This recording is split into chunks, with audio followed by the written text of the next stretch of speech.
any questions, we have a mic. Go for it. Go ahead. Well,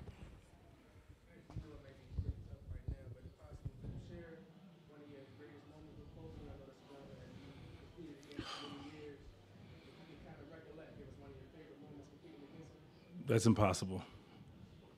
You know, I've known Kobe since he was 15 years old, and I was 16, playing AAU basketball. And we go through 18 years of competing and talking junk and about to fight each other and congratulating each other and hating each other, enjoying each other in 18 years. And it's tough to pick one. And you know, I don't want to disappoint you when I come up with one. But I mean, one of the ones is, I think, playing against him for the last time. I want to say in Memphis, our last battle. Just remember talking with him during and after, because we didn't have a lot of conversation during the game often, and if it wasn't friendly. Even though we played against each other, and that's what I enjoyed, and that's just what it was. But I think just talking to him and just, you know, I remember asking him, was he ready to retire? He's like, he's ready, you know, and I was like, how are you going to handle it? You know, after 20 years of doing something, you know, how do you handle it? He's like, I'll be okay. He's ready, and he said he's going to figure it out. Move forward to when we had a conversation in New Jersey after the game. Kind of revert back to that conversation, and I was like, "How is it?" He's like, he was the happiest he's been, and you know, getting the opportunity to see his girls grow up,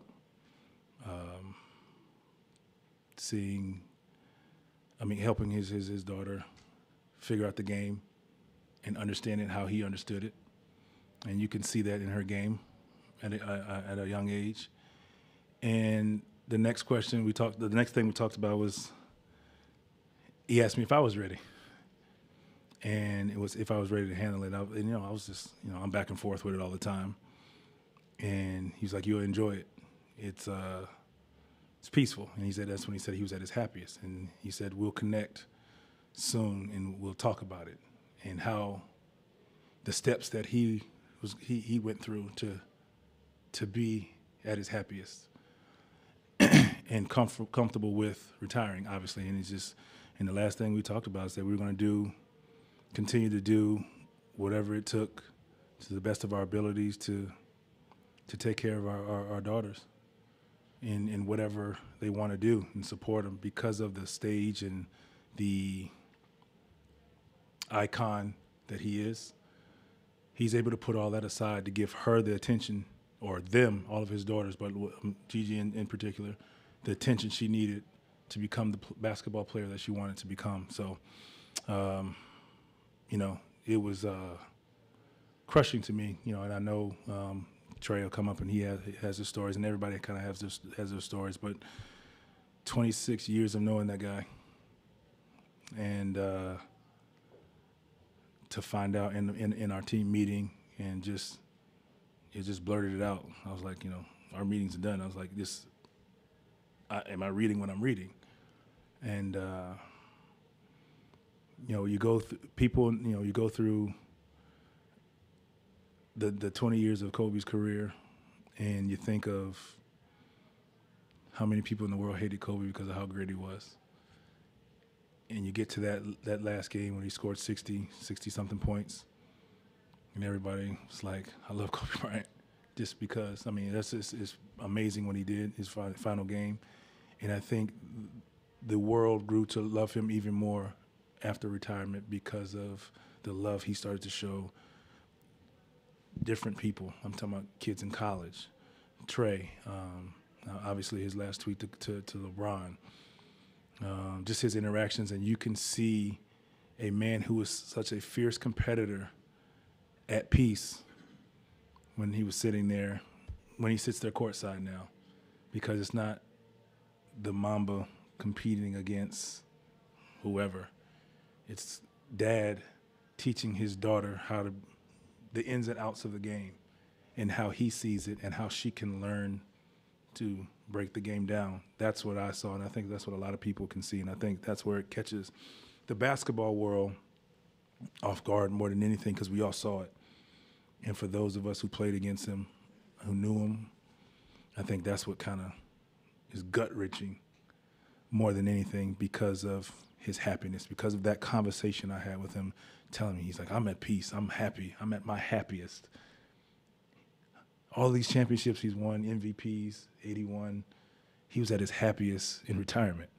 So it made me feel good to look forward to retirement, just hearing that, and that's where that conversation was. And I was asked that question before, have I reached out to guys and who are retired, and I hadn't done that. There's a few people that I'd planned on, like Kobe, and that was kind of the last conversation, right before we gave a hug and love you, brother, see you soon.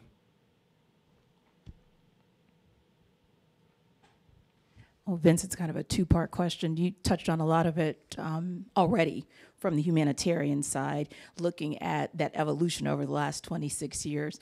What was that like for you to kind of see that up close, going from just him being a basketball player into an NBA ambassador and a humanitarian? So that's my part one. Well, to see, like I said, see him at 15 is not far different from him at 25 and 35. To be honest, he had the mentality that he was the best or is going to be the best. And, our AAU team was unfair, but it was fun. And he still had the mentality. I mean, we're playing with the Tim Thomas, Rip Hamilton, myself, and Kobe. And, it was, I want to be the best, even though our team is great. And just kind of see him just move on to the NBA and develop that mentality to a 10th, 12th power and become the guy that he is, which puts him in a well-deserved debate.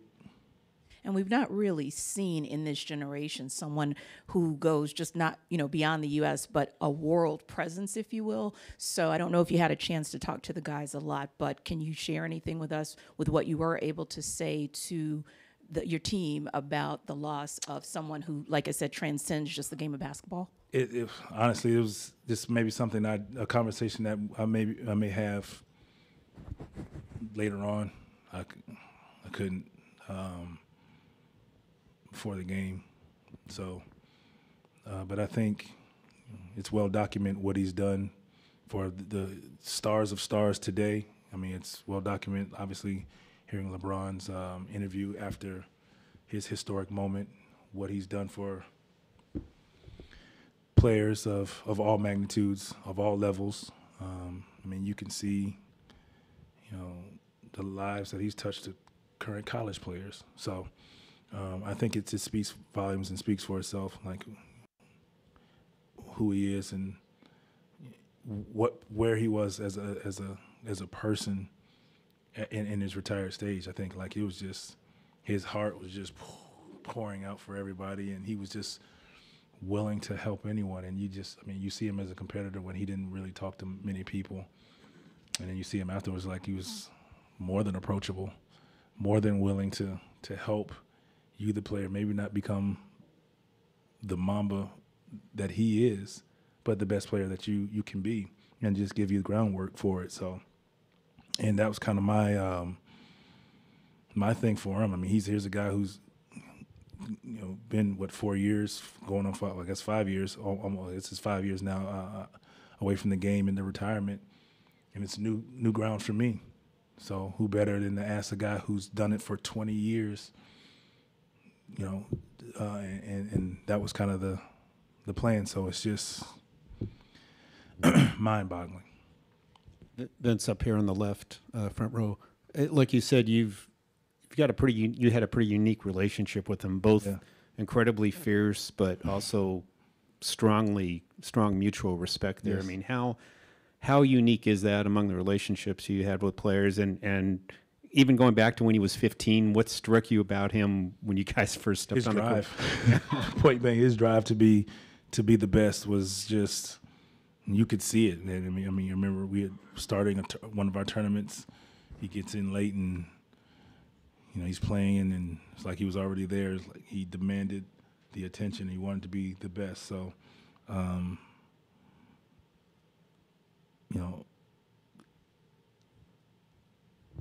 think for Kobe, it's just, the funny thing about it, and this may be going off of your question, but, I know for players that have played against him, it hit us, in a special way. But it was interesting to see, and I mean, I guess you understood it, but it was interesting to see the effect it had on some of the guys who were barely born when he was in the NBA. And obviously, he's a hero of a lot of them. And if you weren't, you had a high level of respect for him. So to kind of just see, the blank stares on their faces, what brought a somber mood in our locker room.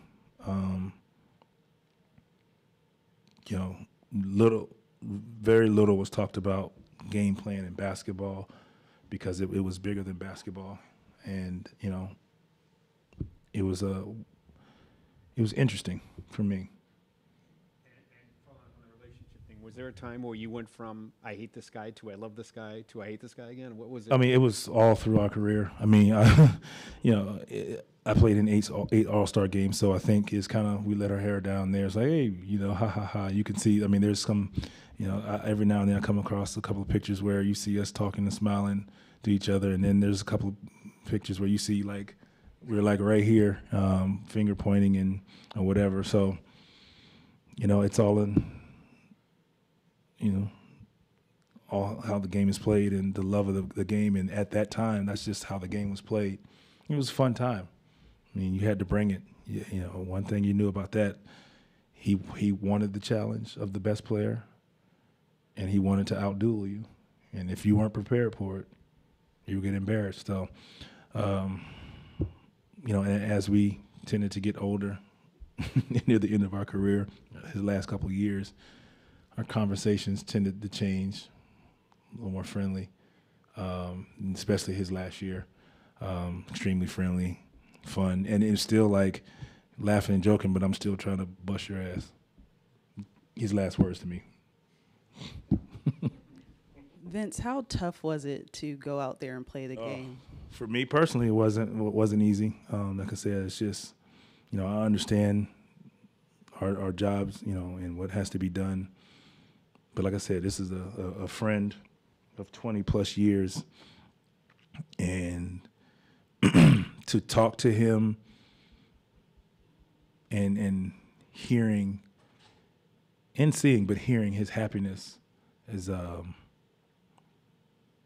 what made it tough, because I knew he was happy. He was in a great place. Like I said, he's taken his daughter and her teammates and all, just to experience the game at different levels, different atmospheres, how guys handle different situations. Just knowing him, I can just see when he's pointing what he's saying to her. So that was a tough part. You kind of want to just sit back. If I had maybe an hour or two more, I'm like, all right, we must go on. But it was tough. All right. Thank you, Vince. All right.